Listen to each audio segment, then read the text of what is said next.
Welcome to our Wednesday meditation. Now I know how it feels like when I say, "Oh, good morning," and if you're in the East Coast, you go, "What morning are you talking about? It's lunchtime." Anyway, so today we're gonna be continuing our Anchor Light meditation. Thank you very much for staying with us. I know we keep changing the schedule, but I'm traveling to do what I need to do. So before we start, let's just ask for divine blessing, shall we? So what comes out of my mouth will have minimal distortion. To the divine supreme God, divine Father, divine Mother, to all the spiritual elders, holy masters, saints, archangels, holy angels, and spiritual helpers. Personally, to my teacher, Master Chokok Sui Mahaguji Mailing, we humbly invoke for divine light, love, guidance, help, healing, and divine protection. We thank you in full faith. So be it. Right. So today, the plan is we'll have our morning meditation, evening meditation, and the topic I was just gonna take a few seconds, well, not a few seconds, a few minutes to talk about is the idea of the virtues. And one of the things that's very interesting, this past weekend we just taught achieving oneness with the higher soul. It made me really realize that a lot of people who want to be spiritual don't really understand what it means. People think, oh, I'm a spiritual person, so I go to church. Okay, but some people. I remember when I was in church one time, the preacher said something like this, like, "Oh yeah, you live for God on Sunday, but you live for the devil for the next six, and you come back and redo it again." Okay, so I think there has to be some clarification what being spiritual means. Spiritual means, first of all, it's being different than being religious. Okay, religion is a basically somebody partakes in where there's a set of rules, there's some concepts that you follow, and you belong to a community.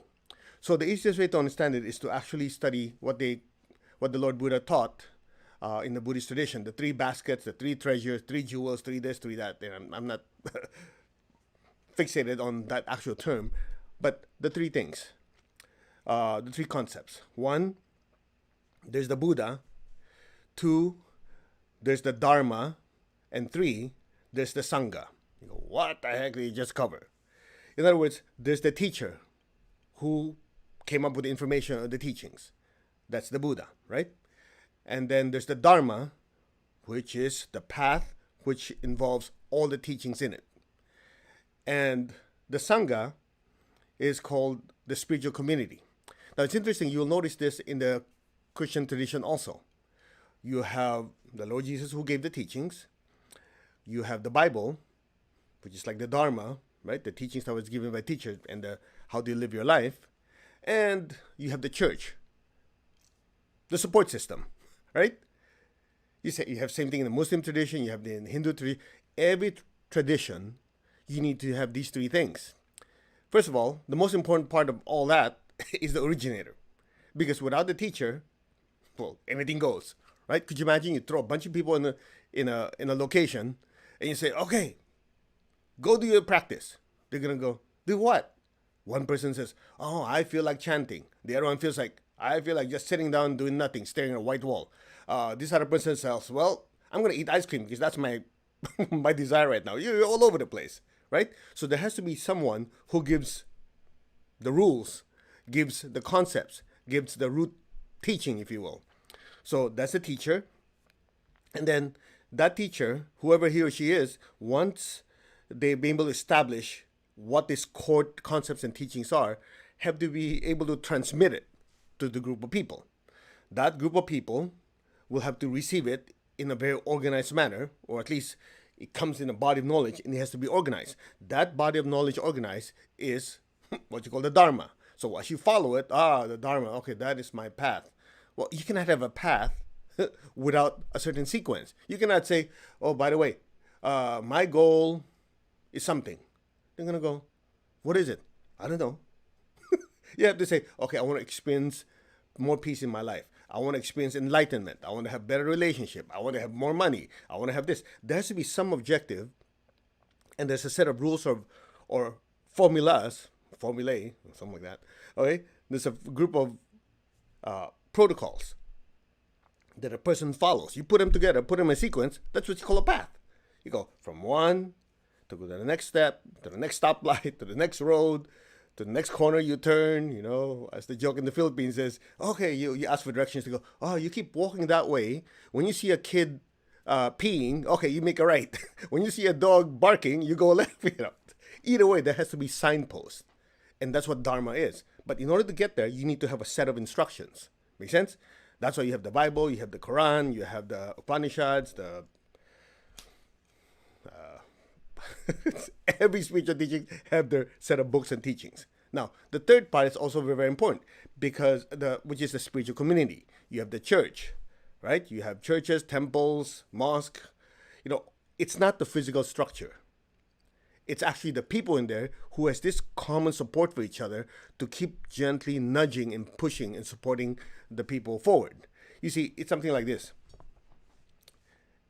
It's very rare that anybody could do their spiritual practice and never feel discouraged. True? In fact, a lot of you, that's why you like doing this Anchor the Light. At least that's what you guys tell me. It's like, oh, it gave me a ritual. It gave me a certain pattern that I can follow because I try to do my meditation. I can only stick to it for a couple of days. After that, life happens. Exactly the point. So the spiritual community is important because it's the support system. Because everybody has life going on. Some people have family issues, relationship issues, health issues, and then, of course, you add to in the society where everything goes up and down and changes. Very few people can maintain that focus on the spiritual practice. So you could be great one day, and your neighbor could be down in the dumps. But remember, the Lord Buddha said everything is subject to change. It's a cycle.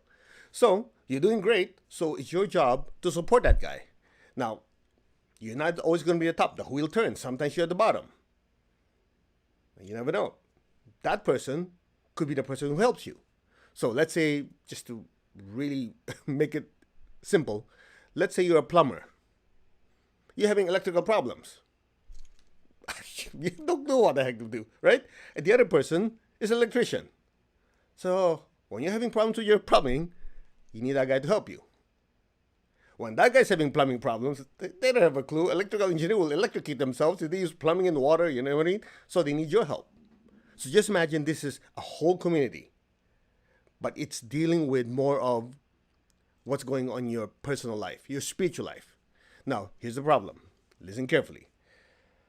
Unfortunately, I've seen a few groups, they call it support system. It's actually a venting session. They just sit there and talk about their problems. And, oh, great. That's why I've never, wrong. That's not accurate. I've attended a few where people say, oh, let's have a spiritual discussion. I leave. It's a complete waste of time. People start telling their problems, and people, yeah, me too. I got this problem too. And before this, they're swimming in mud, and they're piling more crap on top of it, and then more mud and more crap. And then they go, oh, I feel much better. Yeah, it's called misery, love, company. Get the idea? So the spiritual community has to go back to, number one, what the teacher he or she taught, and then from there, take those teachings and say, okay, how do we use this as an instruction manual to fix your problem? Not to sit there and go, yeah, I know you got this problem. I got psychic attack, and so did you. And no, yeah, I know what you mean. And after a couple hours, I'm sitting going, what a complete waste of time. That's why I'm not, people say, hey, how come you're not caring? It's not because I don't care. It's because I don't care. I don't like to waste time listening to people vent. It's good to identify the problem, but it's more important to identify what are the possible solutions and squash that problem. Right? Have you ever met people that just like to talk and going, I don't need to hear you think. That people just ramble on? That's why I told you, when I get emails, if it doesn't fit in my screen, unless it's technical detail, but if they just trying to tell me, okay, this is the problem, we need to fix it. If they have to go through pages and pages, you know what I do? Forward it to my assistant. Okay, could you interpret and give it to me in 1 or 2 paragraphs the most? Any more than that, ignore it. Because if that person cannot identify their problem, they cannot clarify what is they need help with, how am I supposed to do it for them if they can't even have clear in their mind? It's interesting the way my teacher explained it, and Grandmaster Chokok Sui is the epitome of that. Clarity, simplicity, get to the point. He told me one day, he goes, look, when you read a book and you go through the book and it's not clear and you're an intelligent person, the problem is not you, the problem is the author. It's just like watching TV, and no matter how much you focus and defocus your eyes, if the image on the screen is not focused or not clear, nothing you can do with your eyes can fix it. I go, that makes sense. No wonder sometimes I talk to someone, we spend 15, 20 minutes, they're yakking and yakking, I'm going, and your point? Right? That's why when I talk to people, I go, and? Of course, I'm nice about it. You have to use some heart chakra, right? And that's exactly my point. If you're going to have a spiritual session, a discussion, it's just like, okay, what is the agenda? It's just like having a meeting. Have you had the experience? I know a lot of you work in the corporate world. You notice people like having meetings and meetings and meetings, but nothing gets fixed? Because they just like to yak.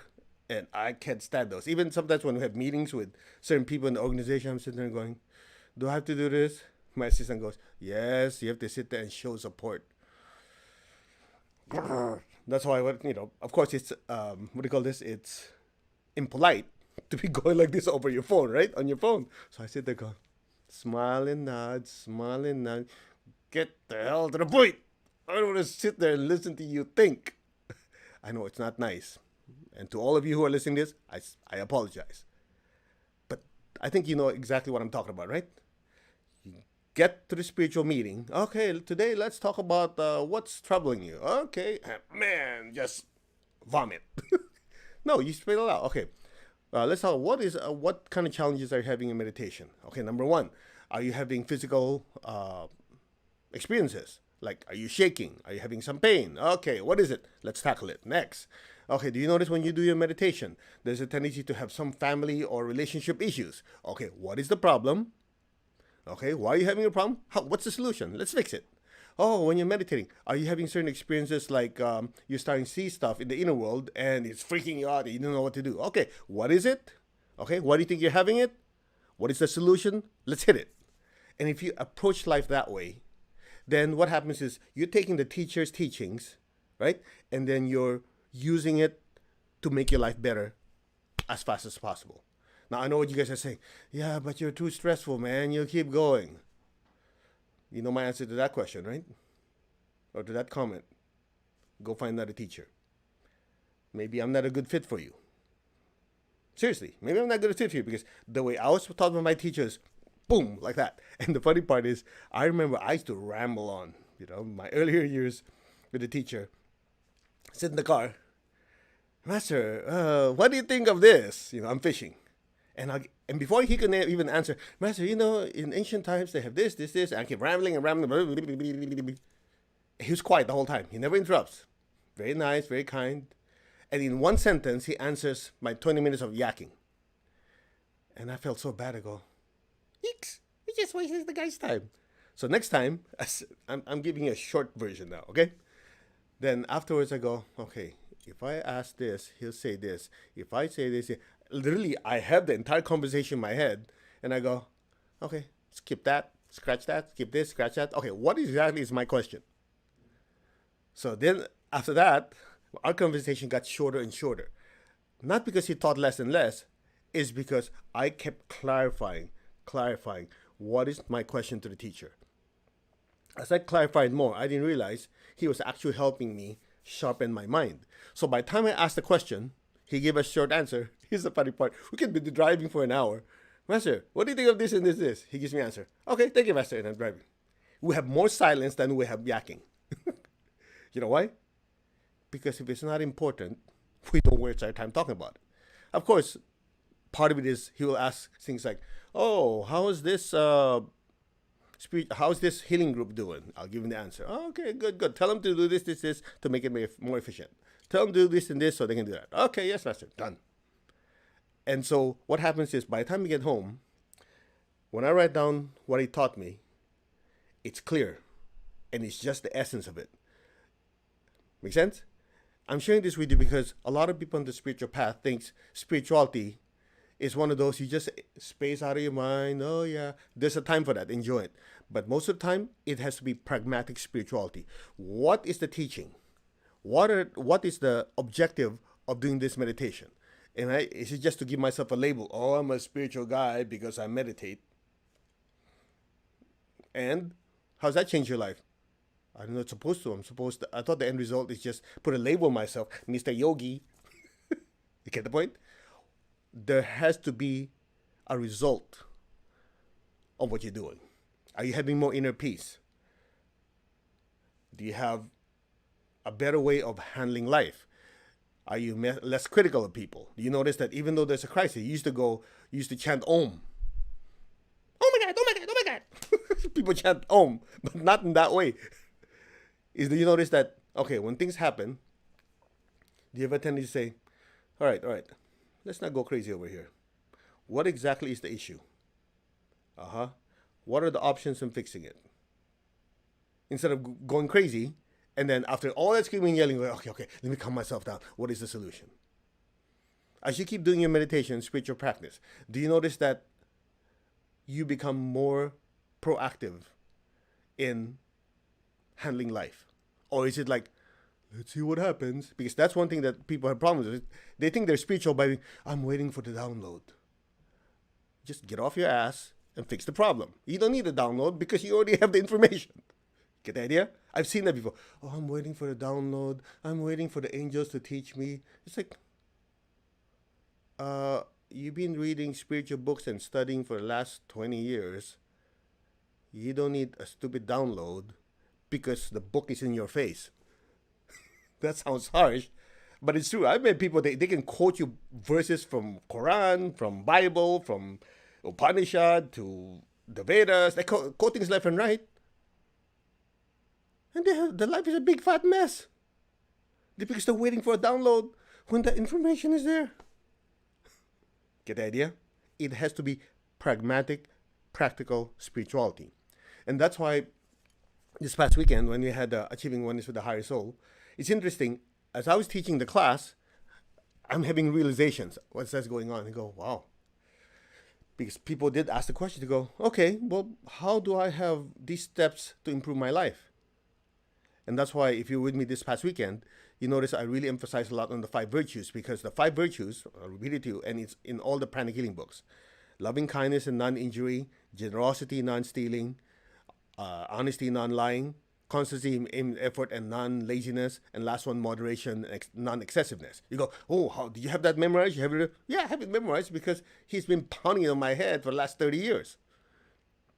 And it's interesting that in these 5 virtues is encapsulated how to run your life. Okay? And think about it. It's always yin and yang, Of course, being Chinese, I can use this excuse, yin and yang. Ooh, what's that mean? Like big old circle with a half of it like this, with a circle that's dark, circle that's light within the dark, blah, blah, blah, whatever. But it's interesting that everything's like that. You have loving kindness, that you have to show loving kindness, right? It's proactive, it's yang, going that way. And you have non-injury, that refrain from doing this. Be generous and refrain from stealing. Make sense? Practice honesty. At the same time, don't lie. Within reason. Of course, we always talk about, do we have to clarify, practical and mature honesty. A lot of you have children, right? Remember that? There's a call that's coming in that you don't want. You don't want to talk to that guy. You tell your daughter or your son, tell them, mommy not home, okay? So when they call, mommy not home. And the kid being honest, yes, mom, got it. The call comes in, look at the phone. The kid picks it up. Is your mom home? The kid goes, you go like this, the mom goes. And what does the kid go? Yeah, mommy said she's not home. You ever had experience? Or, God forbid, somebody comes to your house and tries to rob you. You go, do you have a safe? Oh, I have to be honest. Yes. What's the combination? Oh, I shouldn't lie. Okay. You give it. That's stupid honesty. Make sense? It has to be, mature type of honesty. At the same time, you don't lie. Now, this thing about lying, it's a very, very broad subject. Because if you think about it, and the example Master Cho used to always tell us was, this actually happened in Manila, or somewhere in the Philippines, many, many years ago. There's a woman, an older lady, probably in their 80s or 90s, with a severe heart problem. And a very, very devout Catholic, okay? This is very, very traditional devout Catholic. And at that time, when this story is happening, gay and lesbian is not accepted. So her son died of AIDS due to multiple homosexual interactions, right? That's where he got it, where he got the virus.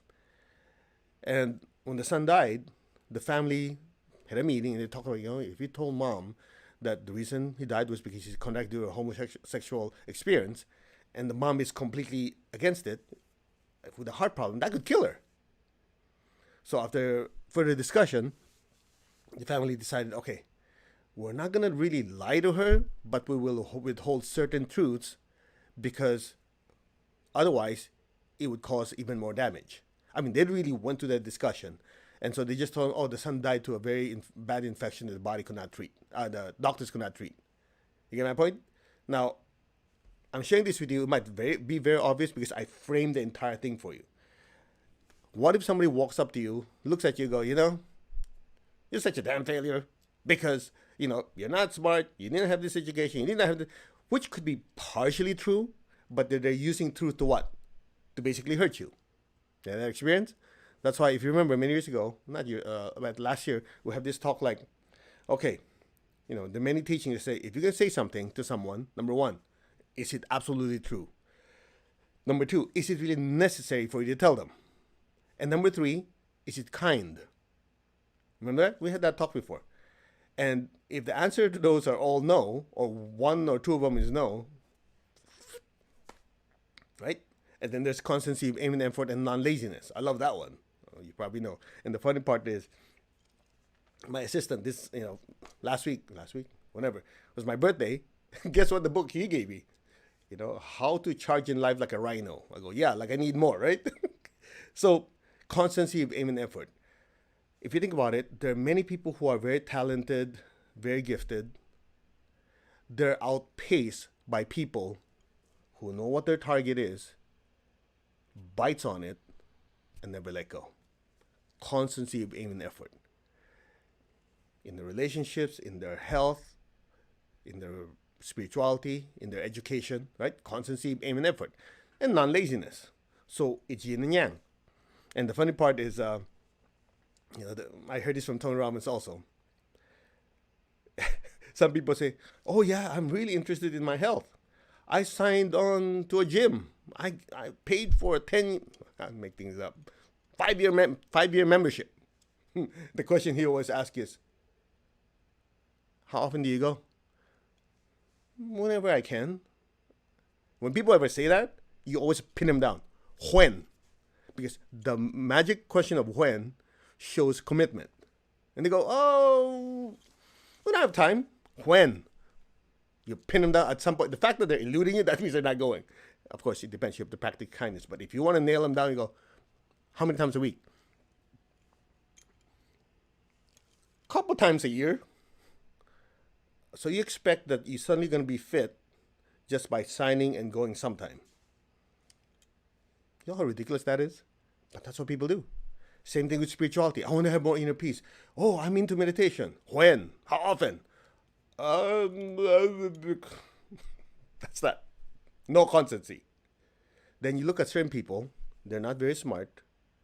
They might not have the resources. They might not have talent. Man, by sheer hard work and one-pointedness, they break down walls, destroy obstacles. And that's exactly it. Constancy and effort in everything. Even if you say, oh, I'm a loving person, some at a time, completely useless. The key in success in anything is constancy.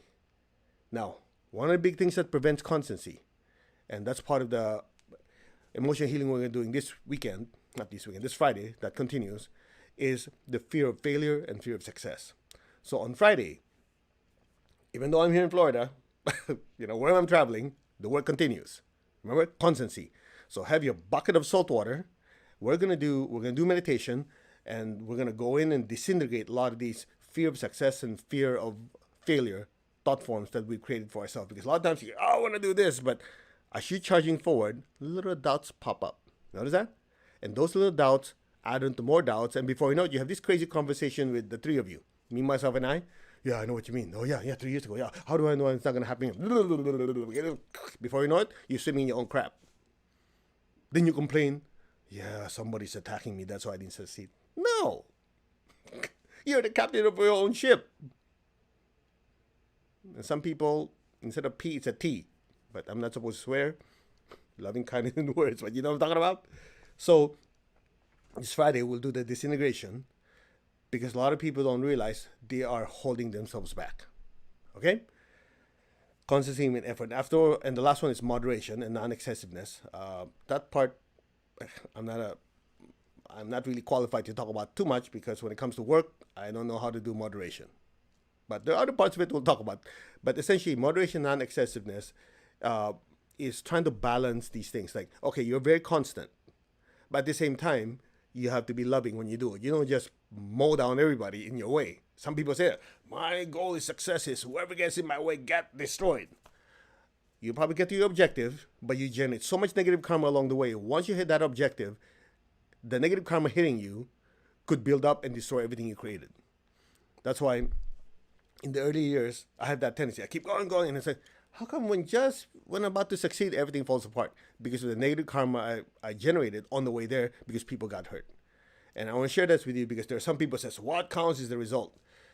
I like that thought because most people give excuses left and right. But in reality, it has to be some form of moderation where I get there, but I do it kindly and I still get focused. It can be done. There's a way to balance all of it. All right. Anyway, enough talk. I thought I was just going to give a 5-minute talk. I didn't realize I've been yakking for 30 minutes. My apologies. Let's meditate. We'll continue this yakking tonight. But remember, we have to be focused. To the Supreme God, Divine Father, Mother, we humbly ask for your blessings. To my teacher, Master Chokok Sui Mahaguji Meli, and all the higher beings, thank you for divine light, love, guidance, help, healing, and divine protection. We thank you. In full faith, so be it. All right. You guys ready? Okay. Tap your heart. Tap your crown. Put your hand like this. Visualize the earth in front of you with your loved ones, your friends, family, city, state, country, the entire world. Just say we are one. Our hearts are one, our crowns are one, our souls are one. There's only oneness. So be aware of your heart and your hands. Project beautiful pink light from your heart flowing through your hands to the entire earth. Lord, make me an instrument of your peace. Wherever there's hatred anywhere in the world, let me sow love. Where there's injury, let me sow pardon and forgiveness. Where there's doubt, faith. Where there's despair, hope. Where there's darkness, light, sadness, joy. Fill the earth with so much peace, love, the spirit of forgiveness and reconciliation. With hope and with faith, with light and with joy. Now flood your family with all these loving energies, these healing energies. Your relatives, your friends, the people you work with. Bless the ones who are having difficulty right now with their health, with their finances, with their relationships, with spiritual loneliness. Visualize their lives turning around. Bless them with hope and with faith and a better tomorrow. So be it.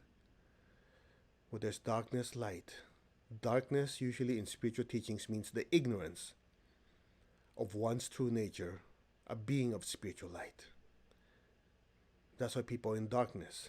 They let circumstances choke them, entangle them, flood them with beautiful pink light, opening their hearts, their minds, their souls to their true nature, a being of spiritual light that can change and control their future. So be it. And where there is sadness, let me sow joy. So be it. Now, be aware of your heart. Take a deep breath. Go up to your crown and exhale. Be aware of your crown. Imagine a beautiful golden light from your crown pouring down to your hands to the entire earth. From the heart of God, may every person, every being on earth be blessed with loving kindness. May all be blessed with great joy and happiness, with understanding, harmony, and divine peace. Blessings be to all. So be it. Just flood the earth with massive amounts of golden light. Your family, your friends, the people you work with, the city you live in, the state, the country, and the entire world. Flood the earth with golden light. May all be blessed with peace, with love, and with kindness. So be it. So be it.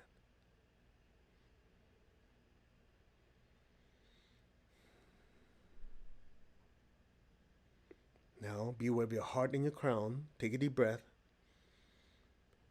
And gently exhale. Imagine golden light pouring out of your hands and filling the entire earth. One more time. Be aware of your heart, your crown. Take a deep breath. Exhale. Flood the earth with beautiful golden light. Again, fill your family with this beautiful golden light. Your relatives, your friends, your co-workers, people you work with. Flood them all with beautiful golden light. Let that golden light spread to the city you live in, the state, the country, the surrounding areas, and let it flood the entire earth. From the center of the heart of God, through my soul, through my entire being, may every person, every being in the higher worlds, middle worlds, even the lower worlds, let all beings in every dimension, without exception, be blessed with unconditional love and kindness.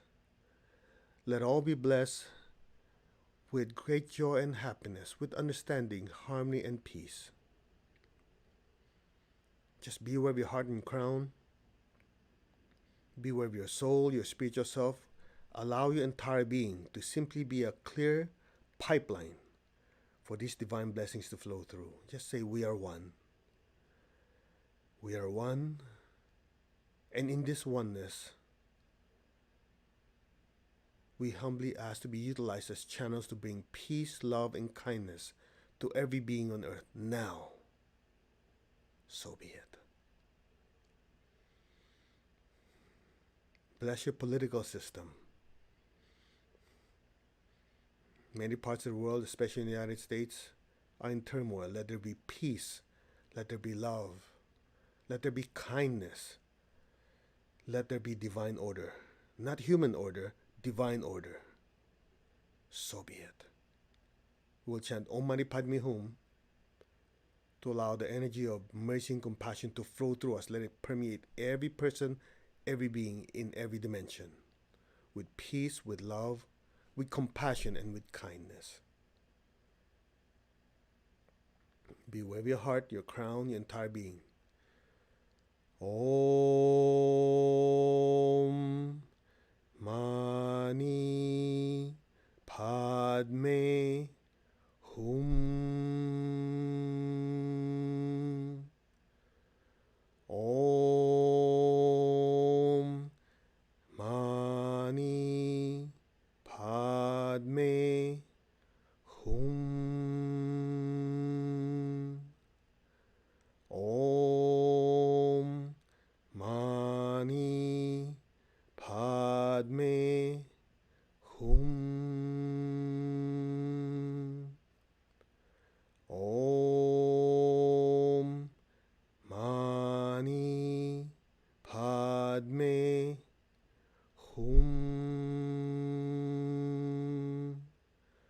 Om Mani Padme Hum.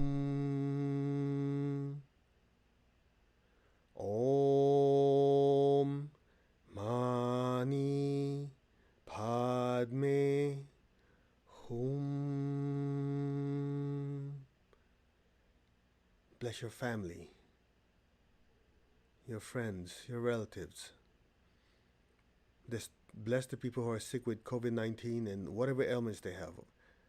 Oftentimes there are people are being ignored because they have other ailments that have nothing to do with COVID-19. They also need healing. Flood them all with divine healing energy. The caregivers, they sacrifice time, their health, to be of service to others. Flood them with inner strength to continue serving.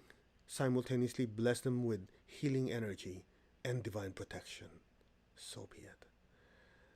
Bless all our politicians from top to bottom, from the city all the way to the national level in your country, with wisdom, with the inner strength that is allows them to do what is right for the people, for the countries they govern. Bless them with the heart to serve selflessly. So be it. Om Mani Padme Hum. Om Mani Padme Hum. Om Mani Padme Hum. May all be blessed without exception. So be it, so be it, and so it is. Now lower your hands on your lap. Keep your tongue on your palate. Keep your eyes closed. Imagine a beautiful golden flame, a golden sun, a golden star, just literally floating a few inches above your head. Simultaneously be aware of the love within your heart. Allow your love within you to gently float up to your throat, to the center of your head. Stay there, be still. Let that loving energy now just continue ascending higher to the crown, past your crown, higher, and let it gently enter and merge with that golden star, that golden sun. And stay there.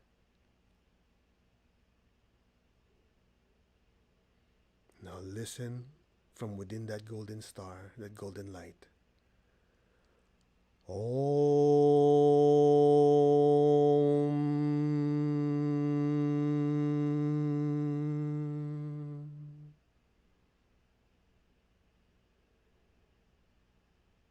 Be still. Just listen within that golden light. That your spiritual self, your soul listening, not with human ears, but with your entire consciousness.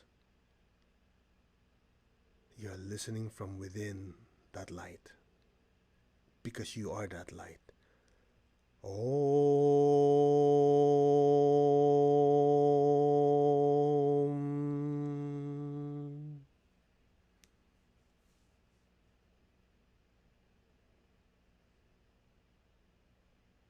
Be still and just listen. Be aware. Just listen to the nothingness.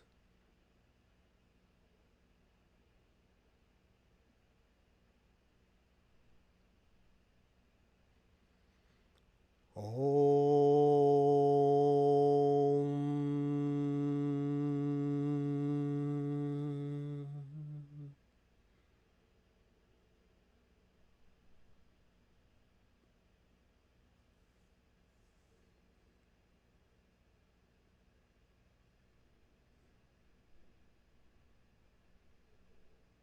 Will take you higher.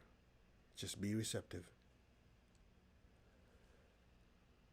Om.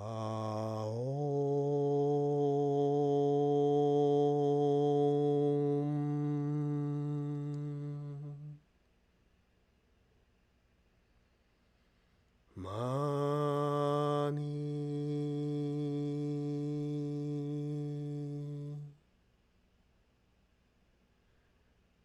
Padme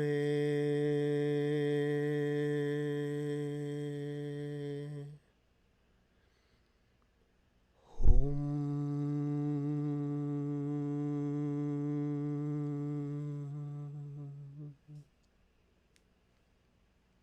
Be still and let go. Allow your entire consciousness to just simply melt into that light now.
Just be super receptive.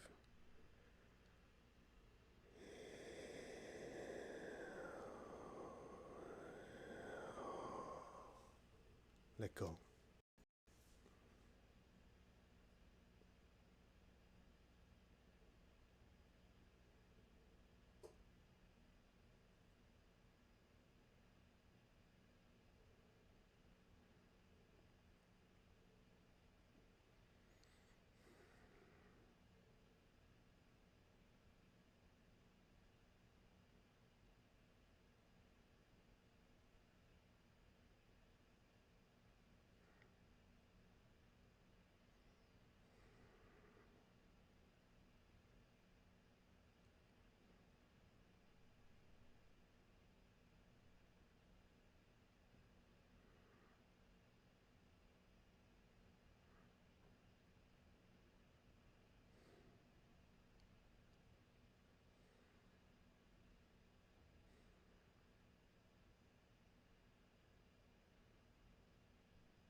Gently, very slowly, come back to your physical body. Just gently wiggle your fingers, wiggle your toes. Gently, slowly come back. Okay, raise your hands. We release the excess energy. It's called excess because it's energy that their bodies cannot absorb. Okay? Again, visualize the people you love in front of you. Let's just line them up. Now flood them with intense golden light. Let it permeate to their cells, their mind, their body, their emotions, their thoughts, their soul. Flood them with golden light. May all of them be blessed with good health, with happiness and love, with prosperity and abundance, and spiritual oneness. So be it.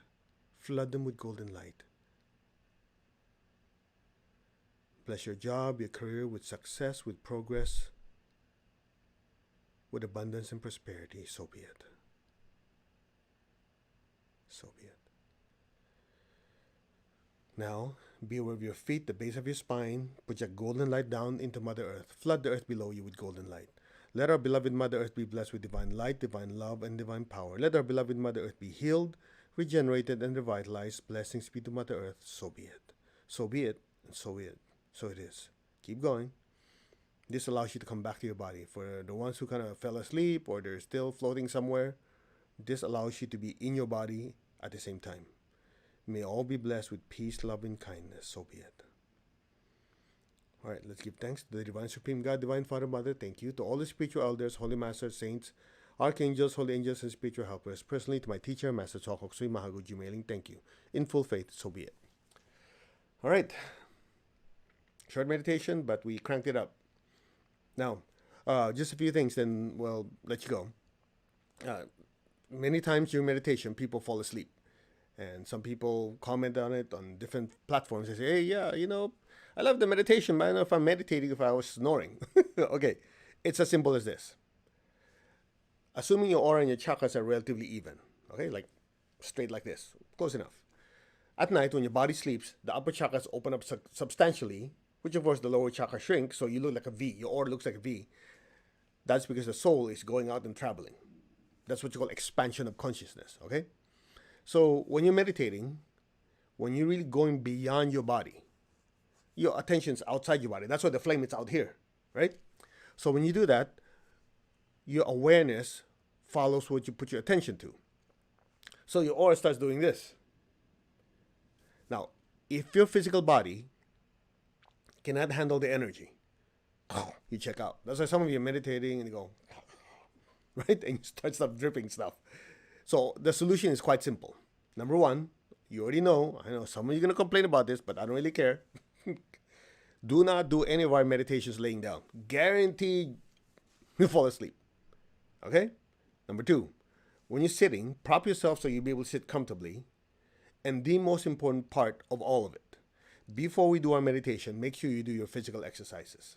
Physical exercises has a cleansing effect on your aura, your energy channels, your chakras, so that when the energy pours in, it doesn't get stuck. See, if it gets stuck and it cannot go through, it bounces back out partially. So what happens? You check out. Or you get so overwhelmed, the body lets go and what? Falls asleep. Clear? So your physical body is the vehicle of the soul. It's just like people, I've met people who are so interesting, using kind words here. They say, oh no, the physical body is not important. The spiritual experience is more important. It's just like going from point A to point B. If your car breaks down, you never get to point B. Your car is your vehicle, right? Your body is your vehicle. Take care of it. When your physical body is strong and healthy, it has many more years for the soul to use the body to get to where it wants. And if you can't even stay with a meditation, and the meditation Twin Hearts is the mildest meditation we do, how the heck are you going to handle more intense, powerful spiritual downloads of energy? Make sense? So, very simple. Before you meditate, I know I don't always emphasize, before you do meditation, do your physical exercises, stretching, especially do a lot of squats, because that activates the basic. When the energy comes in, it doesn't shrink and go like that. All right? So very, very important. Just remember that. And tonight, we'll do even more intense meditation. And you will notice that when we do our meditation, we do as much as we can to be challenged to bless. Bless the politicians, bless the healthcare system, the financial system. The whole idea here is you come from, I have no idea how many countries, especially after this weekend, we have the UK UPW, where they usually have all over Europe and everything else. So we keep adding to it, so you're all over the place, okay? So when you do the meditation, when I say bless your country, bless your politics, bless your healthcare system, it can be anywhere. It just so happened I'm sitting in the United States, so we have to, if you're in the US, you have to focus it here. The election's coming up in 2 weeks. So we want to do our best to be instruments to bless the world with divine order. Not human order. I want to emphasize it because everybody has their opinion. Here's the best news of all, and I'll leave you with this thought. There's the physical government, and then there's the spiritual government. The great news of all, thank God, is the spiritual government is unbiased and never corrupted. So whatever your country is, let the inner government take over. Let them give the inspiration, the guidance, the help, and the blessings for the politicians, the people, and the entire system. Okay? Otherwise, people, I've seen relatives, families become enemies because of politics. They don't realize the inner government and the outer world are very different. In the inner government, there is no politics. They just sit down and go, what needs to be done? Let's do it. As simple as that. Okay? So, but the nice thing, but the important part is, as spiritual practitioners, what we want to do is just bring as much of that energy into the world as possible. That's doing our part. Okay? Namaste, everyone. Wish you much happiness, good health. We will see you at the 6 p.m. meditation. It's going to be the same time for that one, 6 p.m. It's just this morning one. We made it slightly earlier. Okay? Namaste. God bless. We will see you then. Take good care.